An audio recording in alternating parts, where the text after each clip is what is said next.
Okay, today's lesson is for Friday, October 28th, 2011. Today we're going to start by going over some two-dimensional projectile motion notes.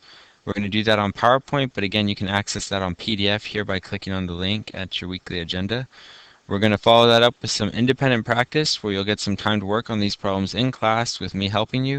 If you have any questions, make sure you don't leave unless you've gotten those questions answered. And for homework, you'll be going to the Cinch Science assignment on two-dimensional projectile motion.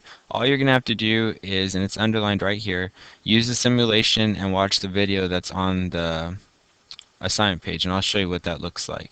And that'll be due on Monday. If you don't finish the independent practice, that will also be due on Monday. So let's go ahead and start with this PowerPoint. And I already said we're going to be going over basic two-dimensional projectile motion, and it's going to be important that we begin by talking about some important vocabulary. So let's go ahead and do that. A projectile is going to be any object moving through space above the surface of the Earth, and it's going to be acted on only by Earth's gravity. So that'll be the only force acting on it. Important that we talk about this to start. You know that any blanks on your notes that are on your handout should be filled in. So this is the first thing you'll have to fill in, the definition for a projectile. The next definition for trajectory is the path that a projectile takes, and it's always going to be curved because the force from gravity acting on it causes it to curve. You may throw it initially up at an angle, but because gravity is acting on it, it's going to pull it back down to the ground. Okay, so we're going to have that curved shape. Okay, so let's go ahead and look at some assumptions. We talked about this when we were talking about free fall, and there's some assumptions that we're going to have to make also with projectile motion. Projectile motion is very similar to free fall in that the only force acting on it is gravity. So some assumptions we can make are that the horizontal velocity of the object is always going to remain constant.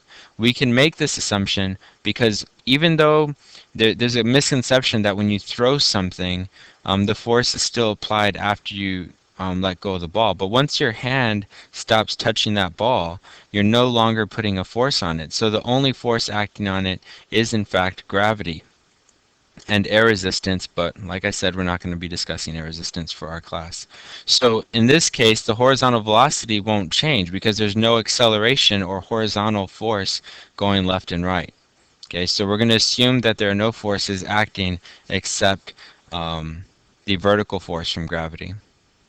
The next assumption that we have to make is that the acceleration on all these projectile objects will be 9.8 meters per second squared going downward. So again, we'll make that a negative to show that it's going down.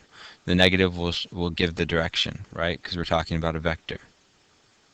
So again, this acceleration is coming from the force of gravity, and we've already discussed that with free fall problems, so that shouldn't be new to you.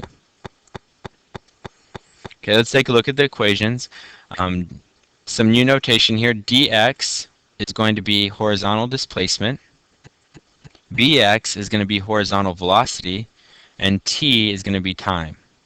You'll notice that I put the units here. So again, we're dealing with meters for displacement, meters per second for the velocity, and seconds for time.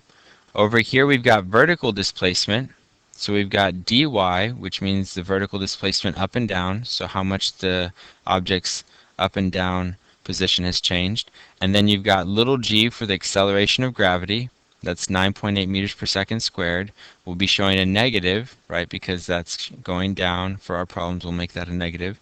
And then t is going to be time, and again, that's in seconds.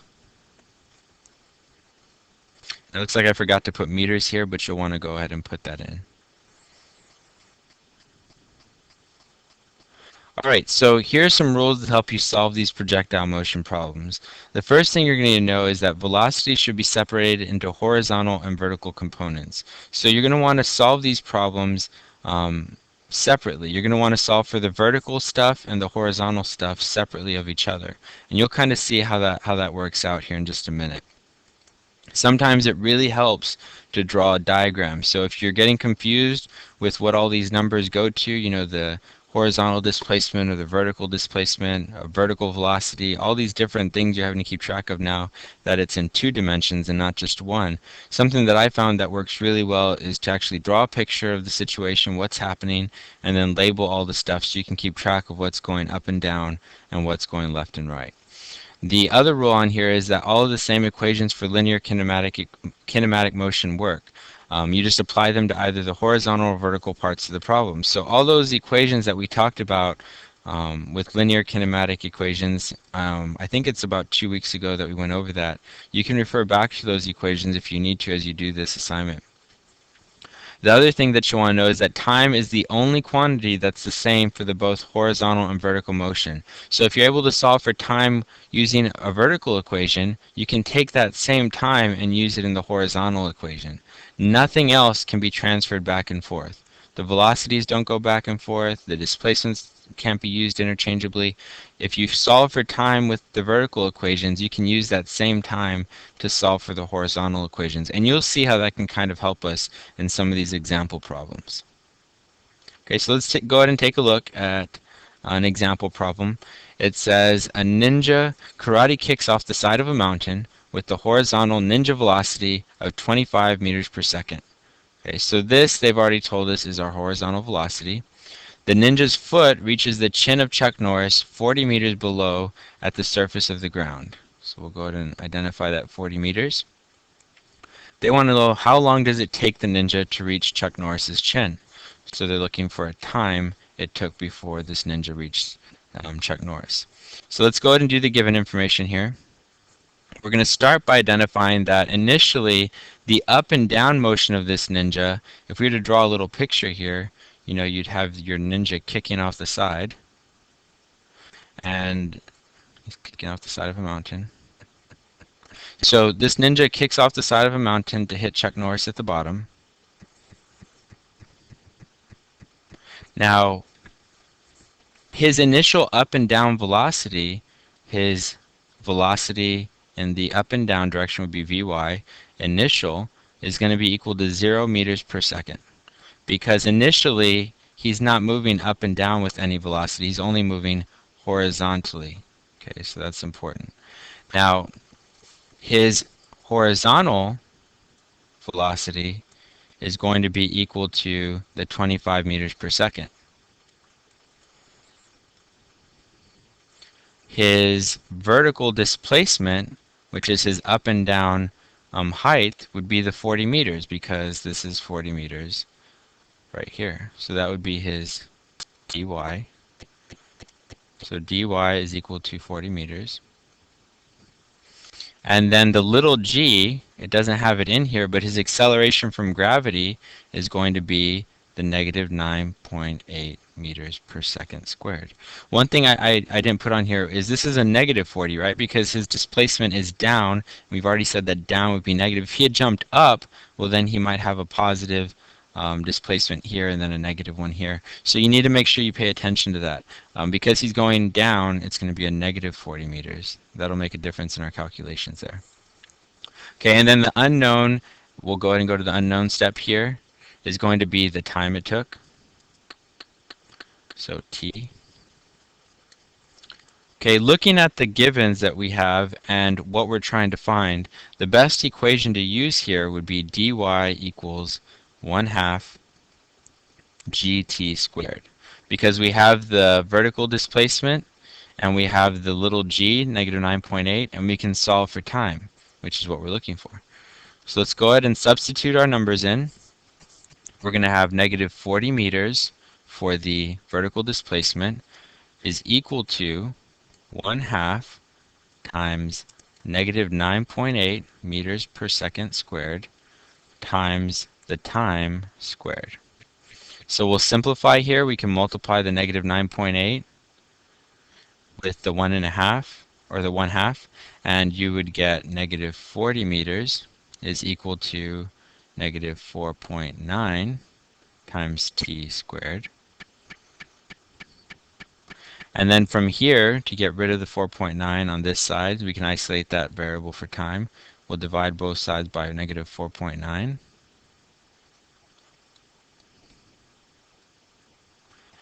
And the negative 4.9 will cancel. You'll end up with negative 40 divided by negative 4.9, which is 8.16 equals t squared. We'll just bring this t squared down. We'll square root both sides, and we'll end up with a solution where the time is equal to 2.86 seconds. Go ahead and box that in. Make sure you box in your answers. Again, for full credit, you'll want to show all 5 of these steps. It will help, like I said, to show the diagram of what's happening so you can identify some of these different variables and what they stand for. So again, the vertical displacements here, his horizontal velocity would be his velocity as he jumped off right there. The initial y velocity is 0 because he's not moving up and down. They say that he jumps horizontally straight across. And the acceleration, we know for everything, is negative 9.8 meters per second squared. All right, so that's a good first sample to start off with. These are easier problems because they're jumping straight off. On Monday, we're going to discuss some more difficult problems where people jump at angles. So we'll have to use some of the information we've learned about vector addition and vector resolution. Okay, so let's take a look at this second problem. You'll notice that we start off with the same premise. You've got the same problem where a ninja's jumping off the side of a mountain, 25 meters per second. A lot of the same given information here, so we can actually jump to that step and just go ahead and show the given information. I did it like this so you can see that the problems can kind of build on each other where you might have multiple steps. So let's go ahead and look at an example here. So the given information here we'll start out with again. I'm not going to draw the picture because you already have it on the previous problem. The initial y velocity is going to be 0 meters per second. The horizontal velocity is going to be 25 meters per second. The vertical displacement is still the negative 40 meters. And you have an acceleration from gravity of negative 9.8 meters per second squared.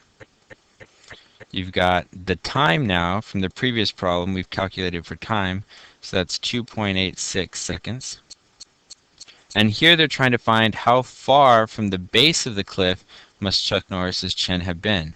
So the unknown here is his dx, the displacement in the x direction. So when he jumped off this cliff, the ninja, they want to know how far from the base of this cliff, so this will be dx, Chuck Norris was when the ninja hit him. Alright, so it turns out I did have to draw it again. So this ninja jumped off. We want to know the horizontal displacement, which is how far away Chuck Norris was from the base of this mountain. So the equation for this we have already is dx is equal to vx times time.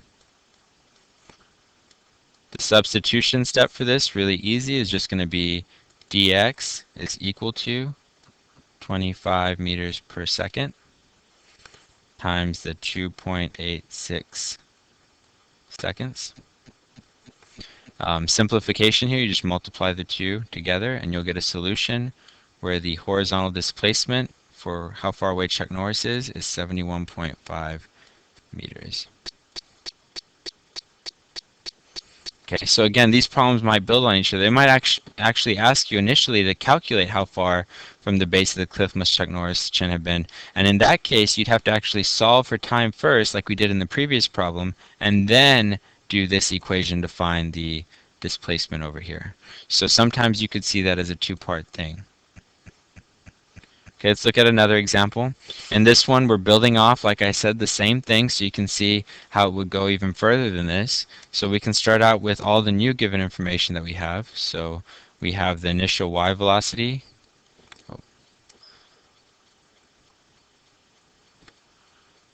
So we have the initial y velocity is equal to 0 meters per second. We have the horizontal velocity equal to 25 meters per second. We have the vertical displacement, negative 40 meters. You have the acceleration from gravity is negative 9.8 meters per second squared. You've got the time, again from the very first problem, is 2.86 seconds. And you've got now the horizontal displacement, which is 71.5 meters. So we've got a lot more information about this whole motion of the ninja as he jumped off. What they want to know is, now when we look at this example with the ninja, as he jumped off, when he's coming down to hit the ground, part of his velocity is going down, and that would be his final y velocity. So his up and down component of his y velocity, and then part of his velocity is pushing him this way, and that would be his. So we'll put a vector down for that one, and you'd have a vector going this way for his horizontal velocity. Okay, so they want to know what his final horizontal velocity is and his final y velocity is. So let's go ahead and find the unknowns here. We'll have final vertical velocity and the horizontal velocity. Now, this is interesting that they want to know this because we just explained that for making this really ugly here. We just explained in these notes that when we're actually calculating these problems, the horizontal velocity, this one right here, doesn't change. So in fact, his initial horizontal velocity of 25 should equal his final one. So we won't actually have to do an equation for this because Vx final is constant. So it should still equal the 25 meters per second. The equations here are going to be then to solve for this one, the final y velocity, and we can use a basic kinematic equation for acceleration, where acceleration is equal to your final velocity minus your initial velocity divided by your time. So we'll go ahead and substitute these numbers in. Again, acceleration here is the little g, so it'll be negative 9.8 meters per second squared is equal to my final y velocity, which is what I'm looking for, minus 0, because my initial y velocity is 0. And we're going to divide that by the time, which is 2.86 seconds. All right, so if we simplify this, the 0 will go away. And to isolate the 2.86, we'll multiply both sides. So it'll end up being negative 9.8 meters per second squared times the 2.86 seconds is equal to your final y velocity. So we'll just simplify this, multiply these two together, and we'll get our solution. Our final y velocity in this case will be equal to negative 9.8 times the 2.86, which comes out to be negative 28 meters per second. Again, this negative shows you that that is going down. Okay. So his final velocity in the y direction, vertical direction, is going to be negative 28 meters per second, and his final velocity in the x direction, the horizontal, is going to be equal to what it was up here at the start because it remains constant, so it'll be 25. You don't have to do any math for that one. Okay, last example problem. So in this problem it says a Leary lumberjack lunges off a cliff that is 100 meters high. What horizontal velocity will the lumberjack have to achieve? So horizontal velocity is what we're looking for here. They've kind of plugged it into the middle of the problem here. Go ahead and identify that again. And they say what horizontal velocity will the lumberjack have to achieve to land on the jumbo trampoline that is placed 15 meters from the base of the cliff. So this would be his horizontal displacement. So if we actually go ahead and start with the given information here, we would get the vertical displacement is equal to the 100 meters. Again, it's going down from where he started, so it would have to be negative. And you've got dx here, which is going to be 15 meters.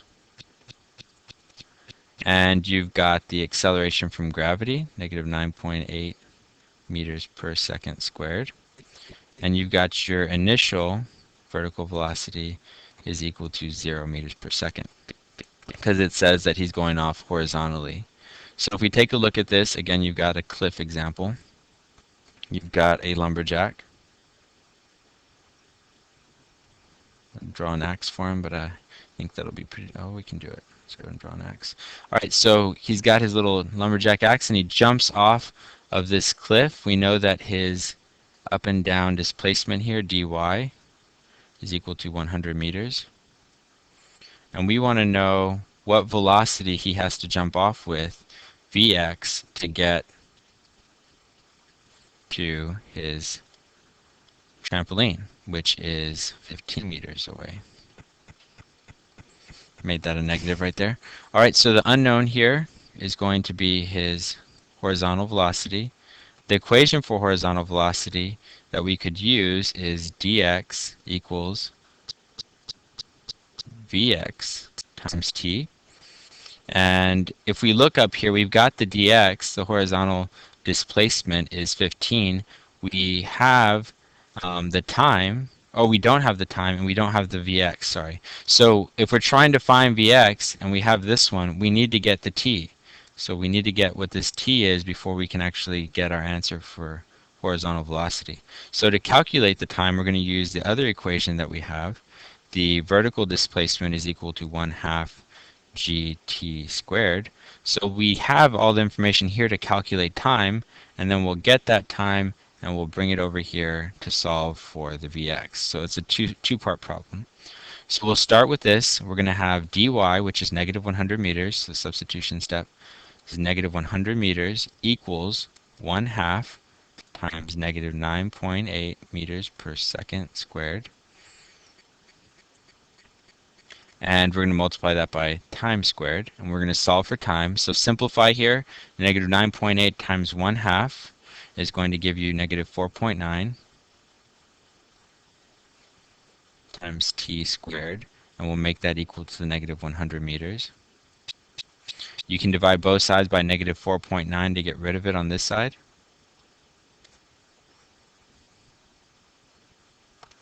And you end up with the time squared is equal to 100 divided by 4.9 gives you 20.4.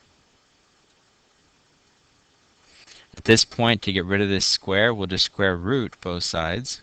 So we'll square root this and this. And you end up with a time that's equal to 4.5 seconds. All right, now this time, as I said, is going to be plugged into this first equation with the horizontal displacement here that we know. So it's going to end up being dx, which is 15 meters. It's equal to vx times our time of 4.5 seconds. To get the horizontal velocity isolated, we'll just divide both sides by 4.5 seconds.